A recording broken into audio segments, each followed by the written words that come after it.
Tay. Sabi na, Mm. Lita, pagdating mo sa December 26, may tao sa bahay. Nandun yung katulong pagdating nyo ng gabi. O, pero huwag mong kalilimutan yung pa-birthday ko. Sapatos ha, leather.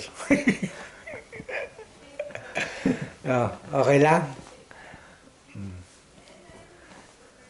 Ano ba? Tara. Oh, medyo kunan mo muna ng background.